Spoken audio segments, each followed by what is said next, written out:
Buksan na natin ang second quarter of action kung saan abante nga po ng 1 point ang Barangay Nebra kontra Powerade. 22-21 ang nasa ating talaan. Taking a look at John Wilson. Aba, starting 5 siya dito para dito sa Gin Kings. Kaya ito, nag-deliver naman talaga siya.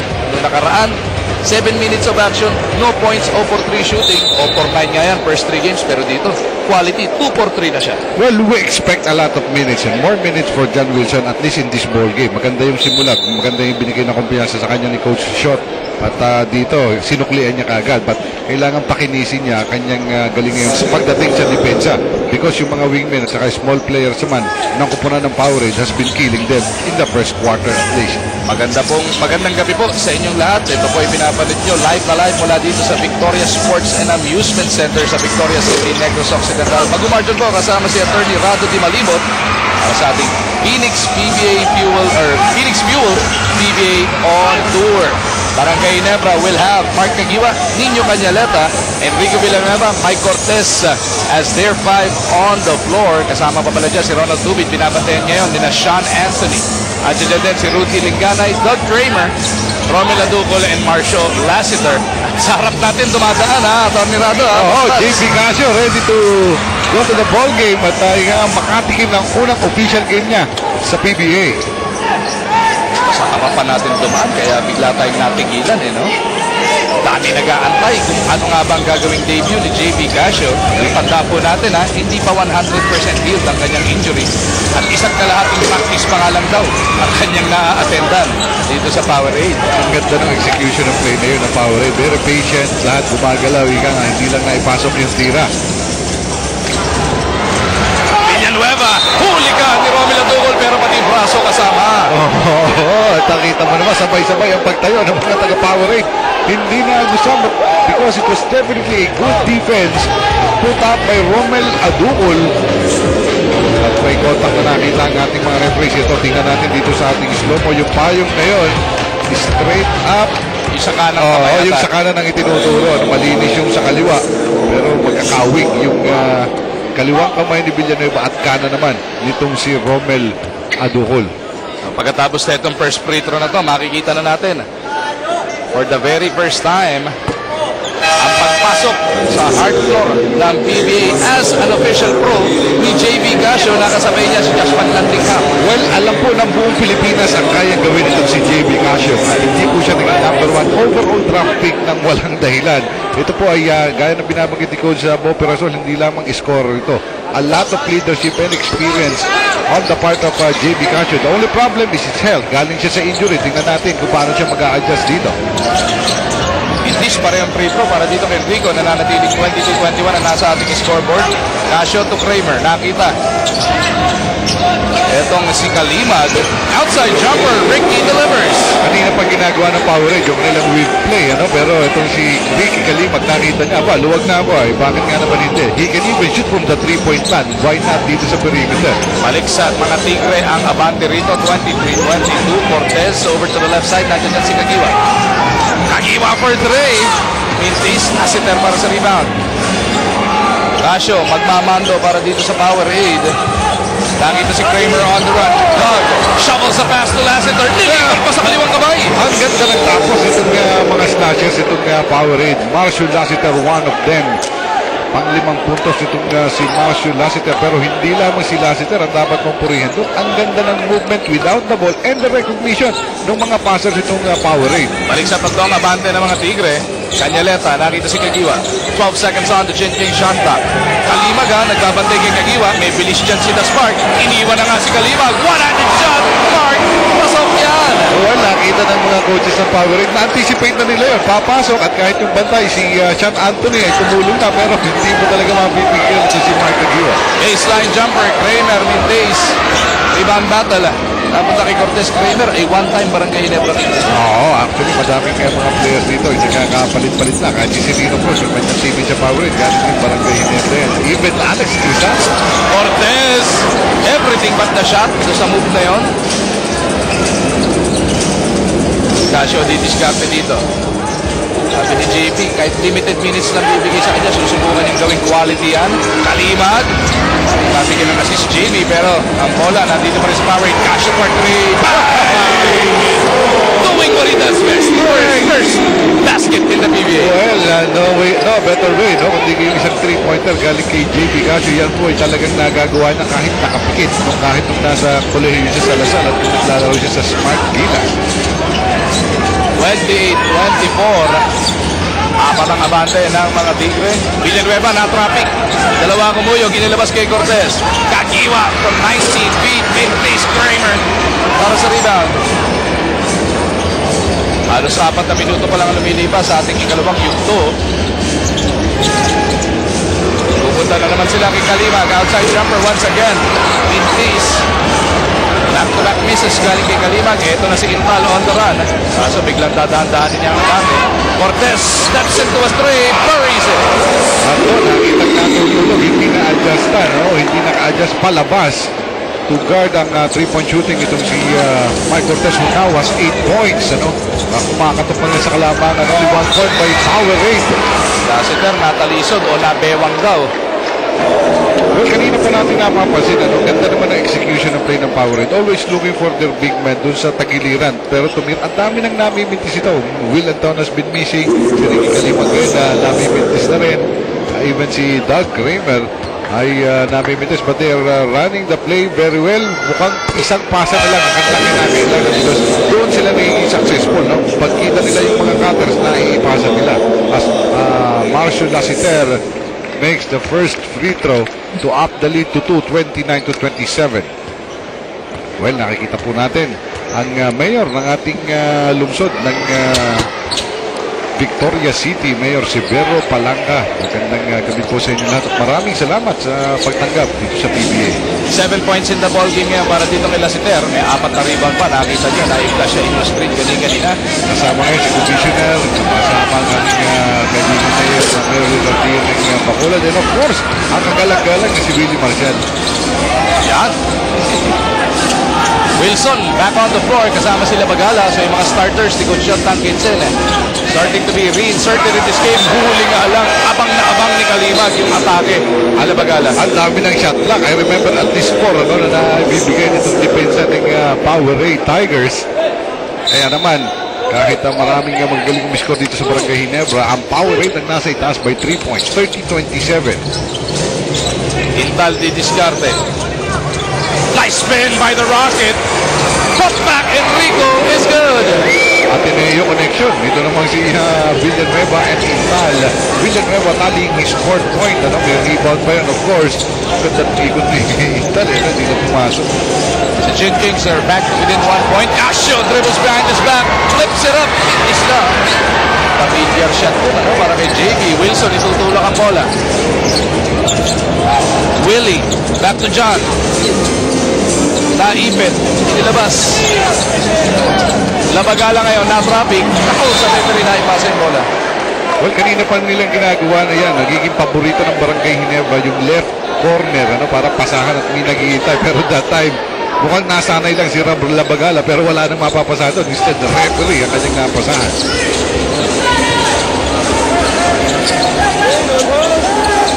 Asyo, 2 pick yung dinaanan para lang makatanggap ng bola.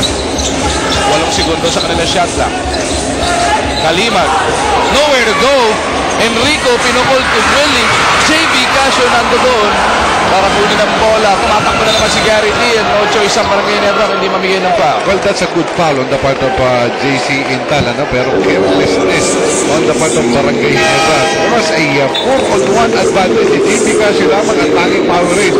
Pero binadali o hindi talaga binigyan ng seryosong thought kung kanino ipapasa yung bola, nawala at nakuha pa ng Powerade. Pinagpahinga muna. Ito si Casio, balik sa sahig. Ito si Cruz. Back from behind, Wilson and Crisano.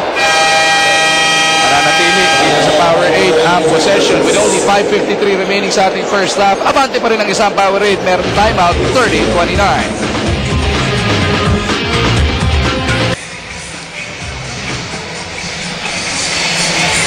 Talagang yung kultura dito sa Powerade tuluyan lang nagbago dahil hindi lang naman yung 2 prize rookie nila in yung first and fourth pick plus the other 2 ang kanilang mga bagong mukha dito. Tila parang facelift dahil ito si Doug Kramer, itinrade nila si Kinyahan para makuha to at ibang klase rin ang pinakikita. Well, kagaya ng binabanggit natin sa simula ng ball game, kailangan ng maraming tulong ni si Gary David. And definitely, he's getting a lot of help from Doug Kramer. We see his numbers. He's averaging 11 points. At he scored 10 points sa kanilang huling laban. Muling panalo nila laban sa kupunan ng Alaska. And in fact, kung titingnan mo yung ating mga stats, pagdating sa mga players, ito ang nangunguna sa kupunan ng Powerade over Barangay Ginebra's big men. Kaya nakakalamang pagdating sa numero itong frontliner ng Powerade. 30-29. It is Powerade by 1 point. Celino, JJ Hildebrand, nasa side na for the first time. 1 to shoot. Hail Mary attempt, Mintis. Crisano with an offensive rebound. Patay lang, epektos na ginamit niya. Pero pagkakamali doon, nakuha na nila ang rebound. Dapat na-reset yun. Na-beat na nila yung shot clock. Parang double shot clock yung gusto lang i-beat doon. Kahit na Portland din naman anikasa. Hindi rin marireset ulit 30-29. Hindi ka na mawala ng bola si Wilson. In foul for a 3. And beats Crisano with a rebound. Well, depensahan ng maigi dito sa ating second quarter compared to the high-scoring first quarter bago. Kaya dito nakikita natin ang Barangay Ginebra only 7 points ang nai-score dito sa ating second quarter. Samantalang ang Powerade naman 9 na puntos lang. Crisano with the Hildebrand snatching it away. Hiyawan tuloy mga tao. Every time na ang isang maliit maisahan ang malaki, matutuwa talaga. Laging sa underdog yan Wilson nadapa. Nanakaw na ni Celino Cruz ang tuloy. 3-on-1 break. JJ lang ang pantay. They go to Gary D. Ako na tuluhan ni JJ. David huli na naman on the second attempt. Celino, saan sila pupunta? Panlanding ha. Barangay Ginebra hustling back on defense. Celino dives for it. At nakahingi siya ng timeout. So timeout ibibigay sa kupunan ng Powerade. Pero you gotta give it to JJ Hildebrand. 3-on-1. Mag-isa yung JJ. Naguluhan niya. Correct. Ganda. Ito naman natatapat naman ng hassle itong si Celino Cruz. Kanina pa, first quarter pa lamang, ang dami nang nakukuhang nakaw nito si Celino Cruz. At hindi lamang nakaw. Nabibigyan niya ng pass. Pero nagsisimula ito, sayang alam mo, yung bigay niya ni Gary David na-check 30-second timeout requested by Powerade. Mula nung huling timeout, nakapako pa rin tayo sa 30-29. Minamalas ba magkabilang koponan o isama mo na talaga yung matinding depensa? You look at that hustle. Kita mo kahit yung patakbo na pass break itong Powerade, nandun ang isang maliit na JJ Hildebrand para pigilin yun. At kung makukuha na ng Barangay, nandun ang katapat din ng gilas naman itong si Celino Cruz. Parang ngayong gusto bumawi ni JJ Hildebrand sa malas niyang performance nung birthday niya nung nakaraan. Ilaban nila sa Barako Bull, Yun yung birthday game sa ni JJ. Napasakit na talo. That was not.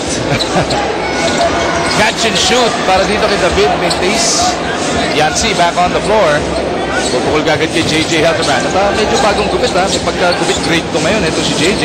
Tingnan natin kung mas magaang na hairdo gagana para sa kanya. Yancy, 16-footer Mintis. At ayun na naman si Big Dog Kramer. Doug Kramer, 4 na rebounds na para dito kay Doug Kramer. And he's really dominating Barangay Ginebra pagdating naman po sa department na yan. David mula sa kanto, sa kanan, 3-pointer, Mintis. Rebound Yancy. Nami-mintis itong si Gary David. Pero huwag kayong mag-alala, lalo na yung mga fans sa Powerade. Dadating na puntos ni Gary. Pull-up jumper. JC Mintis, Celino, nauna si Gary D. Pero natutod kagad si Wilson. Celino wisely attacking by himself. JJ now. Nauna si Wilson, kasama rin nila si Intal. No look pass to JC. Tuluwalan ng ring. 3-on-1 play, definitely an advantage for Barangay Ginebra, but there could have been a better choice dito sa kalan na bago, although may foul at pupunta sa free throw line itong si JC Intal. Mas easy point sana kung yung nasa kanan yung pinili doon itong si JJ Hildebrand. Two free throws, pumasok ang una itong si JC Intal. At itong inaabangan ng matagal ng mga Barangay Ginebra Gene King faithful. Pumuputok paminsan-minsan ang problema ni Intal, yung consistency nawawala. At ito, may balikbayan ba?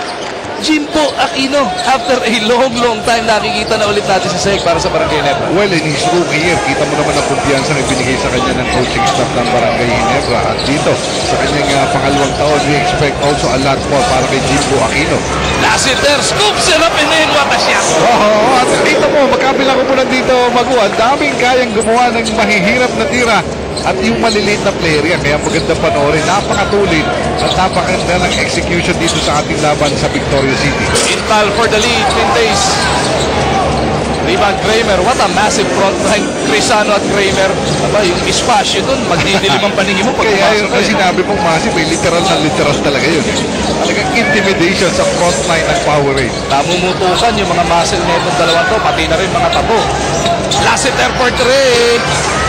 Check time, hindi umubra. Yancy, diba?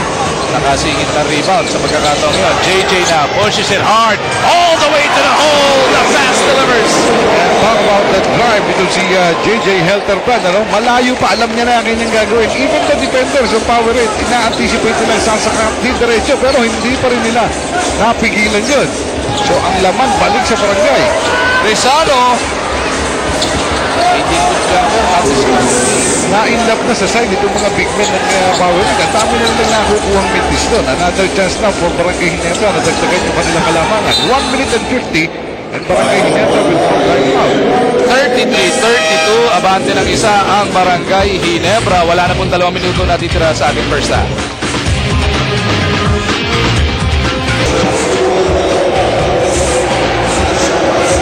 At bago tayo magpatuloy sa ating bakbakan, paalala muna natin na bukas, balik Smart Araneta Coliseum na naman ang inyong PBA first game of the day. Aba, Meralco Bolts kontra Petron Blaze Boosters.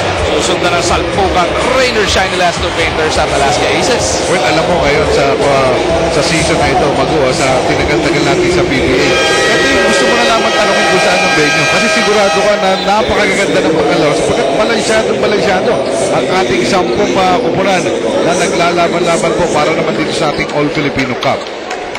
Meralco, ang balita natin, makakapaglaro na o pwede na si Sol Mercado at Mac Cardona bukas. So yan ang ating abangan sa kanilang pagharap sa league leading 3-0. Wala pang talo. Oo. So titingnan natin kung yung paglalaro ni Sol Mercado will pose a threat. Ito po naman sa Petron rebounding department. Ayun, nakita po natin at nakakalabang ko rin ang kupunan ng Powerade dyan. Pero hindi naman po na nakakalayo. Kaya yung score, hindi pa rin nakakalayo. Napagpaka-impact ng Barangay Ginebra 33-32. Ito, gusto nga bawiin ng Powerade ang abante. So, pinsibang ito. Adukol, too far for comfort. 5 to shoot. David na wala ng bola. Tobin on the defensive end. Pero Cruz with a counter steal. Inabutan ng 24-second shot clock. Ano, sapagkat hindi sila natira. Hindi sila nakatira. Hindi pa na-establish yung possession. Yeah, that's actually a good call by the referees. Although the Powerade coaching staff are arguing na dapat nag-change possession na. Pero hindi naman na-dribble ng maayos eh. No? Correct. In fact, kahit nasa backcourt sila, nagkakasundutan pa eh. Jimbo Aquino. Problema, linabas muna kay Helterbrand ng bola. Mahigit 1 minuto na lang natitira sa ating ikalawang yugto. 33-32, abante ng isang Gene Kings. Helterbrand on the run, bicycle shot, nilawalang ng ring. Ulagta sila ni Adukon. Gusto tumakbo ni Celino Cruz. Celino stops, pops. Taste. Willie Wilson merong rebound pero merong foul. Si Willie Wilson ang matatawagan dito. Natapik yung braso, nahawi yung para kay Romel Nadukol. So una pa lamang ito for Willie Wilson. And all stays with Powerade. Ang ganda sana ng knockout nitong si Lino Cruz. Wala na siyang kabantay-bantay doon sa may free throw line, but he did not make the basket, but they retained possession. Nadukol picks up his dribble. Wala nang 1 minuto natitira sa ating first half. Lassiter. Gustong ipagpag si Jimbo Aquino. Pull-up jumper, mintis. Wilson rebound. Pinakul kagad kay Helterbrand. And that's the right attitude for Jimbo Aquino. They have to challenge the slasher. Kita mo, si Marshall na si Ter, hindi nakapasok doon. Yancy sa poste kontra kay Adukol. 12 to shoot for the Gin Kings. Fading away off the turnaround. Yancy delivers. Nasuklian ang magandang simula ng first quarter ni Yancy Di Ocampo at yung kumpiyansa sa kanya hinaw tali 6 points at lamang ng 3 ang Barangay. Ubus na ang oras sa ating first half. May 2 fouls to give ang Barangay Ginebra. Inaantay lang nila dumiskarte ang power rate. May senyas ang coaching staff. Mamigay ng foul. Yun na, JJ Helterbrand. Hinablot si Celino bago siya makakawala. And which is a good foul dahil wala pa sila sa penalty. May magagamit pa silang isa. At wala sa act of shooting. Maarangkada wala pa si Celino Cruz. Ibinigay na kagad. Labagala enters the ballgame. Palitan niya. Ito si JJ. Pinilisan ng power rate. Labagala. With a nice stop underneath. Napuwersa niya into violation. Ito mga tigre. Kasi yung bola doon sa likod ng board tumama eh. Tama, pero hindi natin na pakiwari doon kung tumama sa play sa isang defensive player ng Barangay Ginebra yun. Mukhang hindi dahil nasa Ginebra ang possession kaya sila tumawag ng 30-second timeout. Gustong imapa.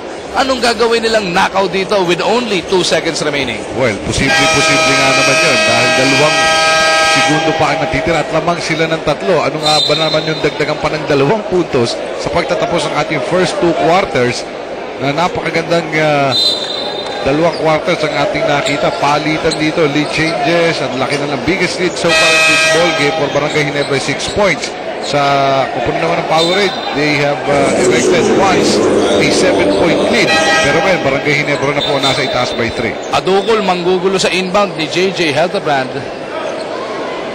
Pwedeng magsabang Ginebra dahil sila tumawag ng 30-second timeout. Pero isa lang, di ba? So si JJ ang ibinalik dito. Si Yancy ang pinalitan. They wanna go quick. Aquino, Labagala, Wilson at Tubid ang 5 nila. Ayan na si Labagala on the run. Huli ni Celino Cruz. Yan po magtatapos ang unang 24 minutes of action. 35-32 tatlo abante ng Ginebra. Well, napakagandang first 2 quarters ang ating nakita. Both teams showing their offensive weapons, their defensive capabilities, kanila din ini-highlight. Kaya naman dikit ang ating laban, only a 3-point lead for Barangay Ginebra. Pero highlight din, JB Casio nakapaglaro na sa PBA as an official pro. 3-point shot na ipasok niya. Lassiter, laki rin ang naitutulong para dito sa power rate. Pero 3 pa rin ang kailangang habulin nila. 35-32 is your score at half. It is the Gin Kings by 3.